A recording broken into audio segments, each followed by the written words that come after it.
Well, hello everybody, Roger here, and welcome to my channel, Rogers Reads. So today I'm going to do a little different type of a video. I've had a few people ask me whether I'm going to do a bookshelf tour, and which I plan on doing down the road. Probably just do like a shelf at a time, so as not to get too monotonous. But what I thought I'd do in the interim is do a little video about 8 unique or interesting bookish items on my bookshelf. Things that you just might not see at everybody's bookshelf, but who knows, maybe not. So the first thing I wanted to mention, I have a pile of stuff here, is the Tomb of Dracula comics. So these were put out in the 1972, I think, because I think I was about 12 years old when I was reading them. They're long out of print now, but I did collect a good portion of them. I couldn't find the first 4, and then I'm missing a couple at the end. Well, a few years ago on eBay, I found the Essential Tomb of Dracula collection, which includes every single one of the comics, but they're all in black and white. But they're all packaged together in 3 volumes. So I have the entire set of the Tomb of Dracula comics. And I've only seen this listed once, and I snagged it up right away. So it was kind of fun to have that. Now, as I mentioned, for many years there, I was kind of on a vampire kick. So another vampire-ish item that I have is this. Now, there were a set of novels that were out, probably, I wonder if it does say the year, in the 80s, probably, maybe 70s or 80s, written by Robert Laurie. And there were like, I think, 8, 9, 10, 11, 12 of them. And I had them all, except I made the drastic mistake of lending them out, and I never got them back. And they were out of print by the time that happened, so I wasn't able to get a hang of it, get a hold of them. So years later, I came across this odd little thing on eBay. Somebody had taken these paperback novels, these mass market, and bound them into a book like this. And there were only 5 of them, or 4 of them, I think, or 5. Let's see. 4. So the first 4 novels in this series, so you got the entire novel bound into this little book. So I got the first 4 of them here. So I thought that this was really cool. Too bad I couldn't find the next 4, the rest of the series. So I probably found this a few years after I lost contact with the person to whom I lent all the books. I think she moved, and she was actually a co-worker, and she left and never heard from her again. And so she left with my books. So anyway, so that was another odd little item, a bound version of bound paperbacks. So kind of an interesting thing.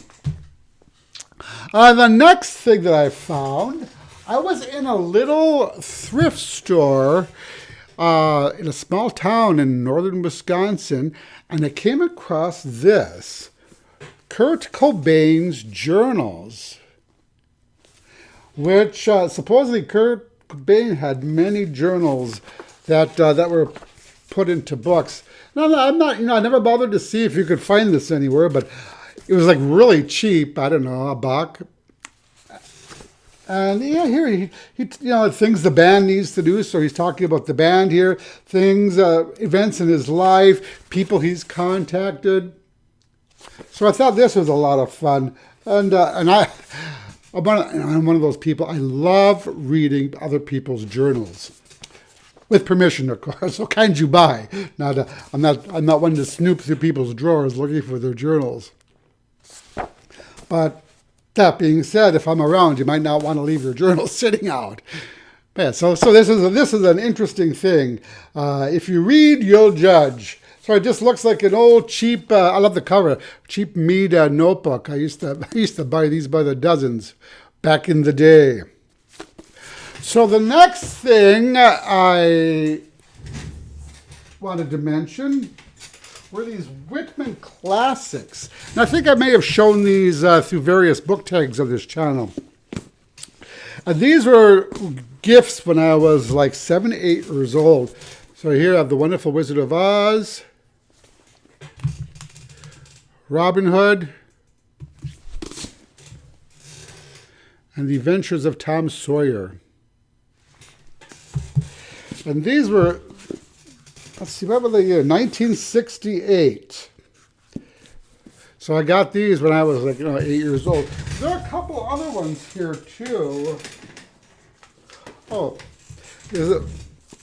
I think this is 1970, like Bewitched, The Opposite Uncle. So that's kind of fun too. And I know this company was the Whitman, right? Whitman Company. And I think that they are Whitman Publishing Company in Racine, Wisconsin, and that's a publishing company that's long been out of business. But I have had these forever. I never got rid of them. I hang on to them for sentimental reasons. They were a gift from my aunt and uncle, who are no longer with us, unfortunately. So, probably something that I'll never get rid of. So another interesting item, or I should say items in my bookshelf, are a couple of first editions. At least I think they're first editions. Cyrano de Bergerac, which was, what's the year on here? This is the H.D. Campbell Company, Milwaukee, Wisconsin. And I've lived in Milwaukee a good part of my life, and I've never heard of that. But originally published, Tennyson Publisher, New York. And the year was 1896. I don't know if you can see that. And I do believe this is the first edition. Now, Tarzan the Untamed. This was another one, old one, that was published in 1920 by Edgar Rice Burroughs. And I think this was my dad's before it came into my possession. So I'm pretty sure that this is a first edition too. I mean, it's been rattling around our house for as long as I can remember. And actually, I inherited quite a few old books and comic books from my dad that he had when he was a kid, and I still have them. So yeah, maybe someday I'll do a comic video of some of my really old comic books. So a couple of other interesting items that aren't books, but they are bookish related, is actually I have an edition of the Harry Potter Tarot. Now, this isn't, I don't know if this was a legitimate tarot. I purchased it on DeviantArt, I think, by somebody. Or it could have been Etsy. No, I'm pretty sure it was DeviantArt. The artist made this, so this is probably not an official approved version. But it was a fun thing to add to my Harry Potter collection. The deck is done completely in black and white. There's Harry. Ooh, Mrs. Umbridge, I will not tell lies. The Weasley twins.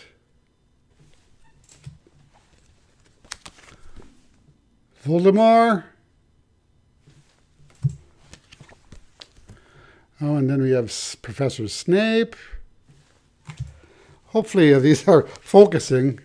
I'm just going to show you a couple of these here. This is, of course, Dumbledore's hand. Dropped it.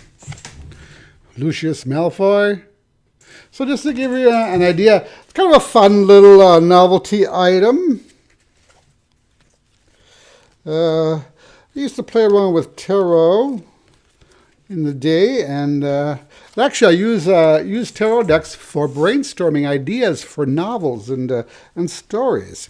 But I really don't use this. This one is strictly for collectors. Oh, and I even got an owl bag because hello, Harry Potter needs an owl bag, right?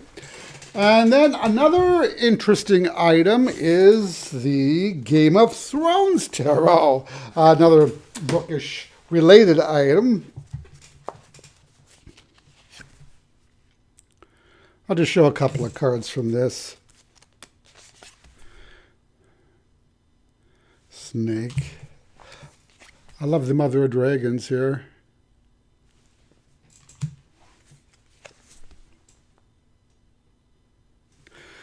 And actually, this is probably still in print because I just got it recently. It came to my attention.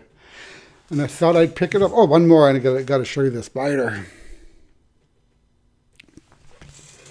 So this was kind of fun. But yeah, as I mentioned, it just came to my attention. I just purchased it recently, so it still should be for sale for any of you Game of Thrones and memorabilia fans out there. I think I got mine from Amazon. And there was one more thing I wanted to show you that I have.